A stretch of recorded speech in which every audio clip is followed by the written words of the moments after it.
So you've set some goals and you've made some resolutions for 2019. Now it's time to do the work, to get busy, right? But you've hit a wall. You haven't even started and you've hit a wall. This video is going to give you the tips to get motivated and to get started.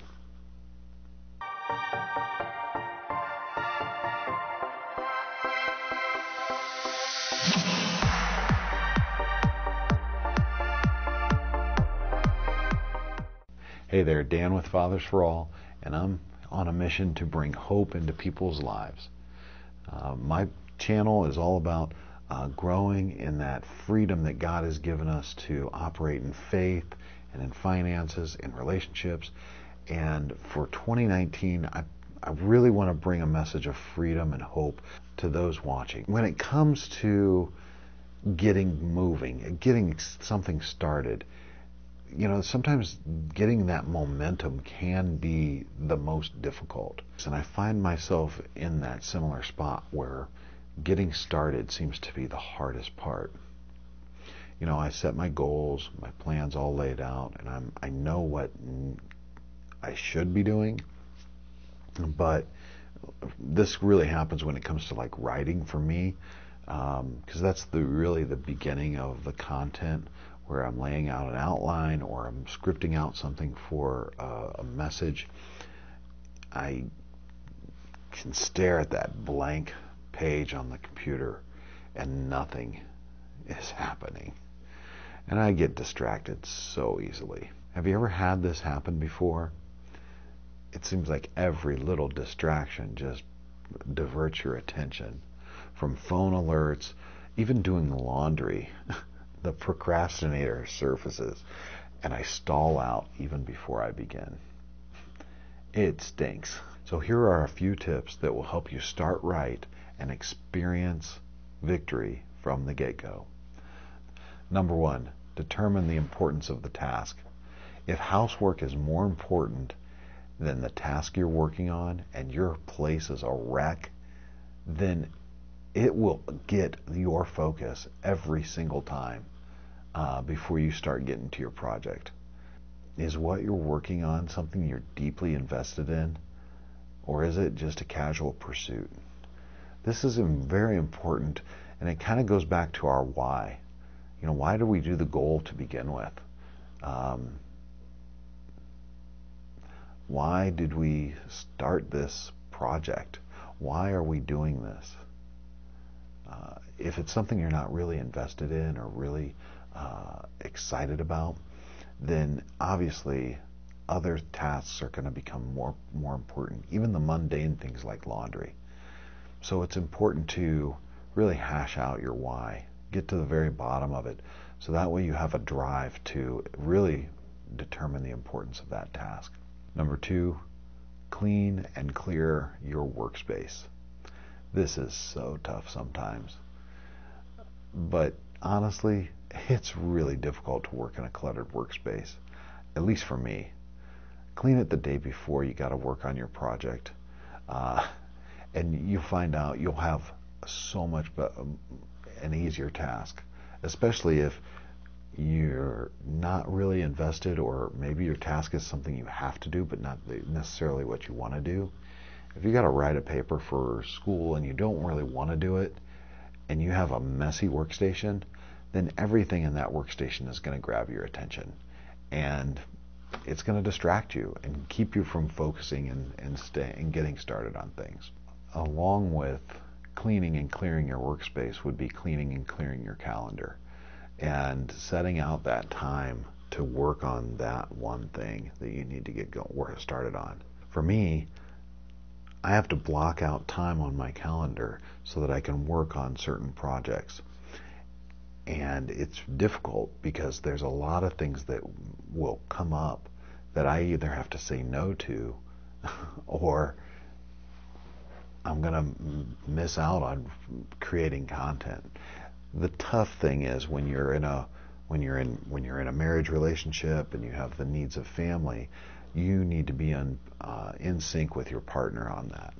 If your partner is not in tune with what you're doing on your channel, or if your goals with what you're doing don't align with what your partner's trying to do, you're always going to have conflicts. So it's better to be of one accord in that relationship, so that you can attain your goals.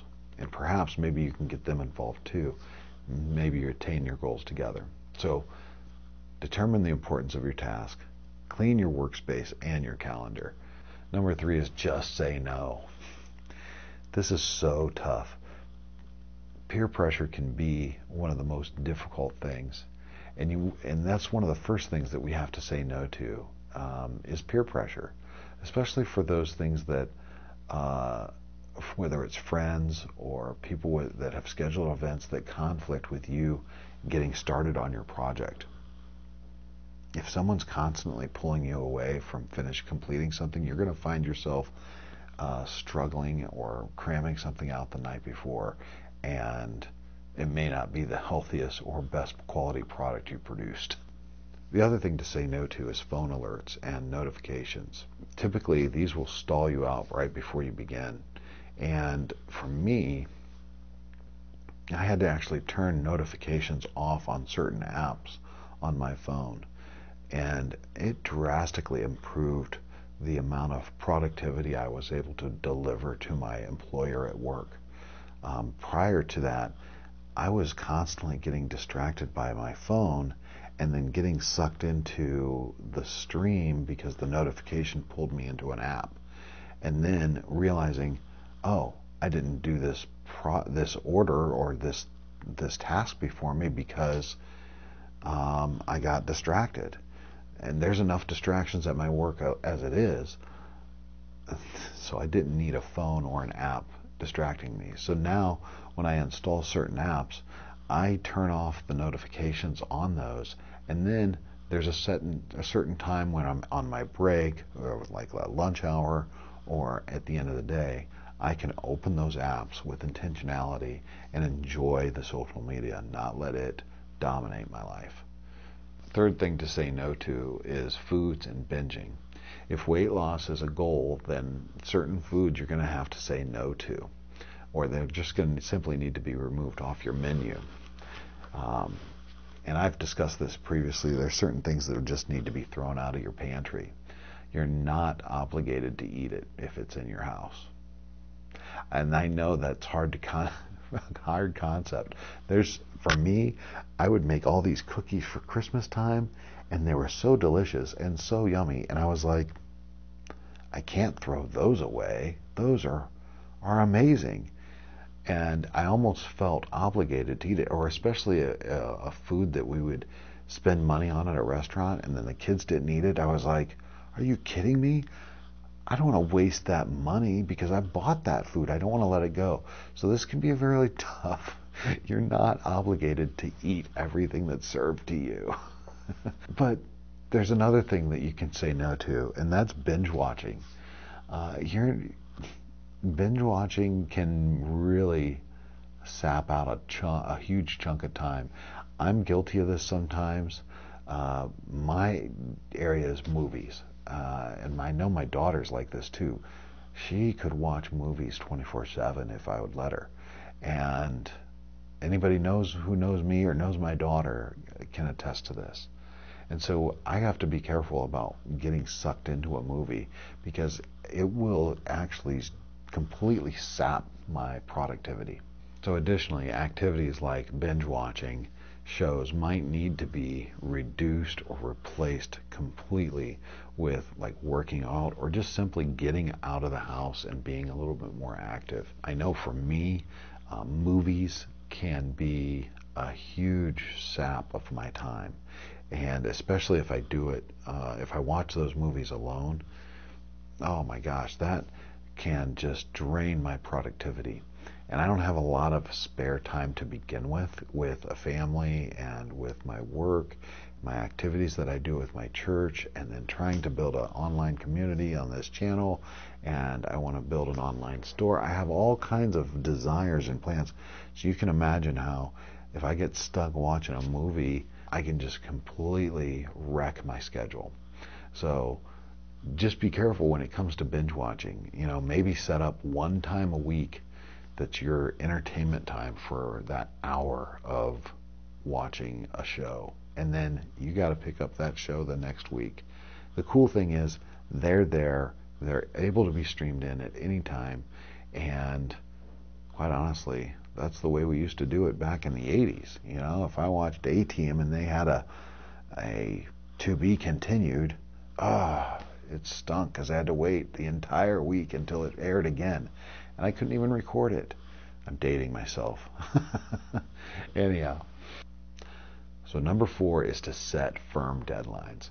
For me, nothing works better than to have a deadline for when I need to have something done. In fact, the worst is when someone says, well, yeah, you can get that to me whenever, or you can get that, you can do it whenever. No rush on that. You know, in my mind, I really, that's nice, you know, and I appreciate their kindness. But sometimes in my mind, when I hear, you can get that to me whenever, equates to, you can get that to me never. I mean, it's true. Yeah, whenever means never. But if I have to get that done, you know, whenever means never. But if I have to get that done on Tuesday and it needs to be there by 10 o'clock, well then, shoot, I better set in a calendar appointment, and I need to figure out what I need to do before that timetable hits so that I can meet that deadline, right? Finally, number 5 is don't go it alone. Have a partner, a friend, someone that can keep you accountable so that you don't have to go it alone.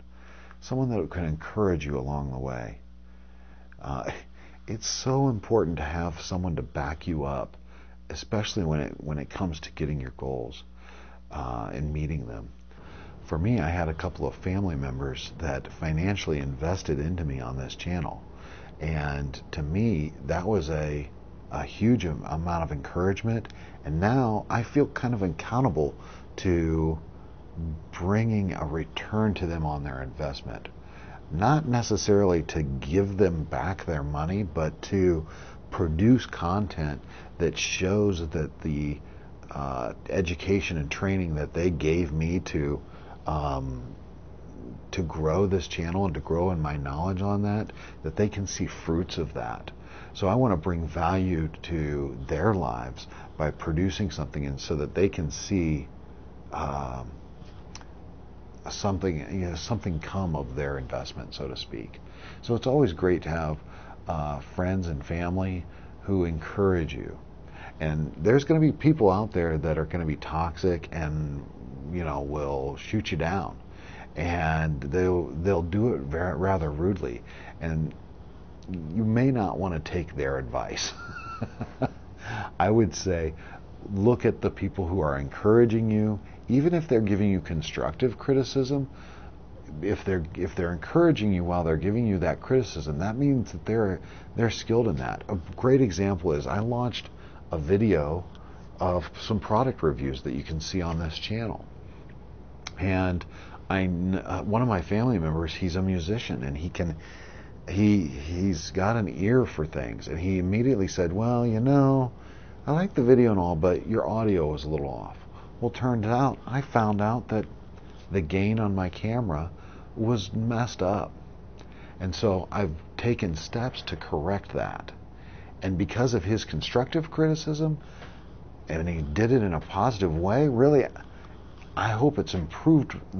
I was able to make changes, and I hope you can notice the difference between the product review video and the recent videos I've done since then.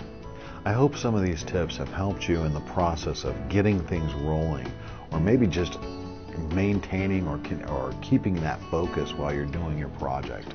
I know for me, these things really help when I'm just getting ready to start a project. And if I don't do these things, I find myself getting distracted because of a phone alert, or because there's laundry, or I have a messy workstation, and they just wind up bogging me down. You know, if this video has brought any type of value into your life, I would appreciate it if you would like and subscribe this video. Quick question: what are some of the things that slow you down or keep you from getting started on your project? If you would put the comments in the below.